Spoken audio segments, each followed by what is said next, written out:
Hey guys, Chris Olka here with another T&E video. This is T&E number 4, and the subject of the video is the Wessex Grand B flat. And grand it is. It's a front action tuba, front action pistons, four stainless steel pistons, and a 5th thumb activated flat hole step rotor. And this is the tuba that I had alluded to when I reviewed the 2 Chicago models that Jonathan had dropped off for me to test as well. I said that he had something else exciting, and this is it. This is a pretty exciting horn. So, quick preamble. You know from previous videos that I've been searching for a large B-flat tuba to use in the orchestra in addition to my York-style C tubas and other equipment. And I assumed when I first started looking at B-flat tubas that I would end up with some kind of large rotary valve German-style 6-quarter B-flat to use. And I still very well may. But I'll say that in the process of trying various B-flat tubas and getting my chops together on the B-flat, using them in the orchestra, when Jonathan told me about this model, it really piqued my curiosity. And I had heard a bunch of good feedback from other players that had played these at various conferences this year. I think Jonathan brought this out at the 2018 Army Band Tuba Conference in Washington, D.C., and then it kind of made an East Coast tour, finishing down in Texas for the TMEA convention down there. And it seemed to get really good press from the people that played it that were looking at B-flat tubas. And even people that weren't inclined to like B-flat tubas picked it up and mentioned that it was quite a good tuba. So, I gotta say right off the bat, though, if there was ever a tuba that deserved the designation of BAT, or Big Ass Tuba, this big boy is definitely a front runner for that designation. I mean, this is a big tuba, make no mistake. It tips the scales at about 29 pounds, plus or minus, depending on the scale. But it's not, for as big as it is and for as heavy as it is not hard to play. It's surprisingly easy to play for what it is. And what is it? Well, on the Wessex website, Jonathan describes it as a large B-flat tuba for use in the orchestra and in band. My personal opinion is that as the tuba currently exists, it would be a perfect choice for bands, for wind bands of various types, as well as brass bands. I think that this thing would excel in brass bands, and I think that Jonathan has plans to produce it not only with the 4 front action pistons, but also using the same chassis and same components, have a top action version where you'd have the valves over here obviously, and then some type of compensating rotor. So I believe that there's plans or maybe even prototypes in process at the Wessex factory for a compensated British style version of this very same tuba. More to come on that. I don't want to let any state secrets out that I don't know that Jonathan wants shared, because I don't know what his plans are exactly with this tuba. But as it exists right now, this model is front action with the 4 pistons and the thumb rotor, and it's a great tuba, I gotta say. The quality is up to snuff, especially it's in keeping with this current seems like steady flow of Wessex model tubas that are all pretty high quality. Stainless steel pistons, great feel on the valves. The tuning slides are all top action. Of course, you can get them from top or bottom, but they can be easily manipulated from the top, either reaching across like this or reaching through. Very usable, and they're all well aligned and very smooth, including a second valve pull rod as well. Really no gripes about this tuba, except a few little ones, and I'll talk about those in a second. But overall, a very playable tuba for what it is, which is a large band instrument, in my opinion. So, I've recorded a number of videos, short excerpts of me playing this tuba in a large space, again recorded on my iPad, full disclaimer. Hopefully I'll get some better recording equipment for video and audio at the same time, but that's what I'm limited to, and it seems to be working because the last one, T&E3 on the Wessex Grand models, people receive those pretty well. So I think that the video that I shot of me playing this tuba, it'll give you an idea what it sounds like. And what does it sound like? Well, huge. It is, I think Jonathan should have changed the name from Grand to Nessie. I mean, this thing is a Leviathan. This is a Loch Ness monster. It is a huge, huge sound. It's big and dark and ponderous and weighty and warm. You know, I can't think of all the various descriptors here, but when I play this tuba, everything that's not nailed down in my house shakes in sympathetic vibration. I mean, literally, it fills the entire house with tone, which may or may not be what you're looking for, I don't know, but in a band situation, I think when you're trying to provide the foundation of a wind ensemble or a brass band, this tuba is going to be your choice, I think, because it really, the intonation is quite good, the low register is very accessible, and despite what a lot of people seem to think or believe about, well, it's a B-flat tuba, as long as it's got 4 valves, you don't need a fifth valve. Well, maybe you don't need a 5th valve, but I need a 5th valve. I expect to be able to have a fully chromatic access to all the notes on the tuba, as well as alternate fingerings, and with this independent 5th rotor, it gives you every note that you could possibly play with many alternate fingering capabilities as well. So intonation is very, very good and very accessible. And so just to speak to that for a second, I've got to give some props to the guy who designed this tuba, which is Chuck Nichols, the Wessex tuba designer / low brass consultant. My understanding is that this is kind of his brainchild and the culmination of experiments and designs that he'd been working on with his own personal instrument, and ending with this tuba. So Chuck, bravo, buddy. You've got a really good tuba design on your hands here. Now, look at the videos that are going to be coming after this segment, and then I'll join you back for some more video. But I think if you're in the market for a B-flat tuba, especially a band instrument, you're going to really like what you hear out. So enjoy the excerpt video, and I'll be back at the end.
All right, so I hope those video excerpts help to give an idea of what this Wessex Grand B flat is all about. And what it is all about is sound, and lots of it.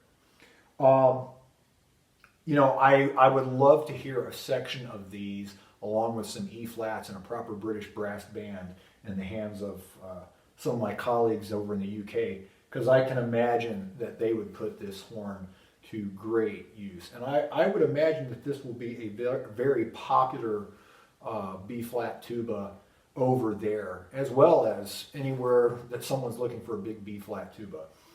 I have to say, I had said in the opening video that there were a few small little nitpicks that I had about that, and I want to speak to those because Jonathan has been unbelievably receptive and open to feedback, critical and positive feedback about the instrument, and so that's all to his credit and a testament to, you know, where he wants to take the company in the future with the development of all of his tubas and the rest of his instruments. So what are my gripes? Well, it's really heavy. It's you know, I'm not getting any younger, and picking this tuba up it's a chore. Like I said, it's a whopping 29 pounds, and you know, it's not the handiest thing in the world. If you were going to play this, I would tell you to get a stand. I'm not a big tuba stand fan, but for this one, I would make an exception just to get the weight off of your legs. And I think that while it does, the weight and the construction of the instrument do serve to make it quite robust, and I think also contribute largely to this huge mammoth sound, it does a couple of things. And one of them is that this is, as responsive as it is, you need to know what you're doing when you play this instrument. It's like driving a dump truck. You know, everybody can get an automobile license, a driver's license, if you will. Not everybody should go out after they've gotten their driver's license and drive a dump truck. Now, I say that somewhat jokingly, but you know, this, while it's pretty nimble, this is not an instrument that I would pick as my first all-around go-to horn for freelance gigs or quintet. It's a very purpose-built instrument. And I said also at the beginning of the video that I was looking for a large orchestral instrument. And my impression of the sound of this tuba in a large space is that it provides a large breadth of tone, but it sits a little bit. I mean, this is all relatively speaking, but the sound sits in a general vicinity, this big globe of tone that emanates forth a couple of dozen yards in each direction. But in the orchestra, it's about color and about projection most of the time. And I feel like with this tuba, it might not project the sound that I'm looking to get to the back row of the concert hall quite as efficiently. And to speak to that, I had mentioned to Jonathan, wouldn't it be great if you guys made this instrument, like you did with the Chicago models, out of hand-hammered sheet brass? At least the bell, possibly the bottom bow, and more. And wouldn't you know it, he's over there as we speak this week over in China with Chuck Nichols, and they're designing various prototypes. And that's one thing that they're considering the possibility of. Again, I don't want to let any cats out of the bag because I don't know that he's going to ever actually make one of those. But he said that he's discussing that possibility. So at least a lighter bell version and possibly an all hand-hammered version of this might address some of the projection issues as it relates to tone for orchestral use. And I think it would also brighten up the sound a little bit, give it a little bit more color and a little more brilliance to help you have the ability, if you want to get your sound beyond the bass section and have a more solo tone, that hand-hammered sheet brass, like they did with the Chicago models, applied to this tuba, that would probably have a lot of people's undivided attention. The other thing is the ergonomics for me. Now, I'm a medium-sized guy. I'm about 6 feet tall, 190 pounds, depending on the day of the week. And to me, to hold this tuba where the lead pipe currently sits, I have to hold the tuba up quite high. And I feel like I'm hiding behind the tuba a little bit. What I would love to see is a version where they used a York-style valve set, because this is kind of a hybrid valve set that they've, I think, repurposed from some of their other tuba models, but it's clearly not the York valve set that they have on the Chicago models. So if they were to put a York-style valve set on that was a little bit lower, but the lead pipe came out more of an angle to the side, like the York instruments, and then have all the valve slide arrangements in such a way that it was set up just like a York B-flat style tuba, that also, I think, would get a lot of people into the B-flat game that might not want to look at this initially. If they were to see those kind of changes to the instrument, I think that also might all be to the positive. So am I saying that this isn't a great tuba? Far from it. I think it's a really good tuba as it exists, and I think a lot of people are going to like it. Wessex is no doubt going to sell a bunch of these. But if they offer another version of this model with some of those changes, I think that also might get the attention of some orchestral players and other people that are looking for a little more colorful, large B-flat sound. I think that covers it all for now. I can't thank Chuck Nichols for the time on the phone. I had some questions for him about that. He was, of course, looking for feedback about the instrument. And it was great to talk to him and pick his brain about what was kind of the catalyst for this tuba. Again, bravo to him. So thanks for his time. And then Jonathan Hodgetts. Man, thanks for swinging by and leaving these tubas. They have generated quite a stir on the YouTube channel. So I hope that, people will take a look at this if they're in the market for a B-flat tuba. I'm still looking for that perfect fit in the orchestra for a B-flat tuba. And this is a step in the right direction. And it, who knows, I may circle back around when the hunt's over and maybe I'll have one of these. I don't know, because there's so many great B-flats out there right now that are on my radar. But this is definitely one of the ones in contention. I think that's it. If you like the videos, if you like the concept behind the T&E, the test and evaluate, you have particular pet instruments that you'd like me to review, put them in the feedback section in the comment section below on the videos, as well as clicking like and subscribe. That helps just affirm that you guys appreciate what I'm doing, because I'm not making any money off this. I'm not getting any free tubas except for a month at a time when I can get to try them, which is a nice benefit. But beyond that, I'm doing it because I'm trying to give back to the tuba playing community. So I think that's it in a nutshell. Sorry for rambling on. Again, click like and subscribe, and I hope you like the video. Thanks.